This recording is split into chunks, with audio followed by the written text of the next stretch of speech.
ចេញមកហើយហ្នឹង Pro Skill មានព័ត៌មានដែលភ្ញាក់ផ្អើលមួយប្រាប់ទៅកាន់អ្នកគ្នាអញ្ចឹងគ្នា Pro Skill បានអូជាមួយនឹង Facebook ចុះឡើងអីចឹងណាគ្នាបានឃើញជាមួយនឹងព័ត៌មានមួយគេផុសថាគេរកកំណប់ឃើញអញ្ចឹងគ្នាចេះទៅកំណប់ហ្នឹងអាចថាជាកំណប់បែបបុរាណអញ្ចឹងគ្នាដែលគេបន្សល់ទុកមកពីបុរាណអញ្ចឹងណាគ្នាចេះទៅអាចថាកំណប់ហ្នឹងគឺវាប្រហែលជាអាចនឹងមានតម្លៃថ្លៃខ្លាំងមែនតើគ្នាហើយណាមួយទៀតគឺកំណប់ហ្នឹងគឺវាធំយកតែមានតែមកណាគ្នាគេយក X345X យកទៅកាយយកអញ្ចឹងណាគ្នាហើយអ្នកគ្នាប្រហែលចង់ដឹងហើយថាកំណប់ហ្នឹងវាធំប៉ុណ្ណាវាមានតម្លៃប៉ុណ្ណាអញ្ចឹងណាគ្នាហើយគេយក X យកអីទៅកាយអញ្ចឹងណាគ្នាហើយអ្នកគ្នាប្រហែលចង់ឃើញគ្នានេះកំណប់ហ្នឹង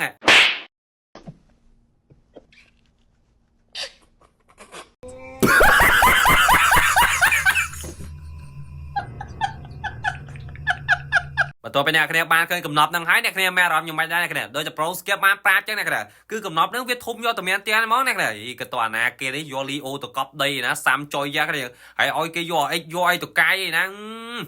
ចឹងឲ្យមនុស្សចិត្តអីប្រទេសអានេះវាសំចុយយ៉ាតាលុហើយចុងក្រោយ Pro Skill ចង់ប្រាំទៅកាន់អ្នកគ្នាយើងបើសិនអ្នកគ្នាមានលីអូលហែកគូលហែកអីចឹងណាអ្នកគ្នាកុំយកទៅកប់ដីឲ្យដល់អាណាគេនេះយកទៅកប់ដីគេរកឃើញគេថាកំណប់ទៀតឥឡូវ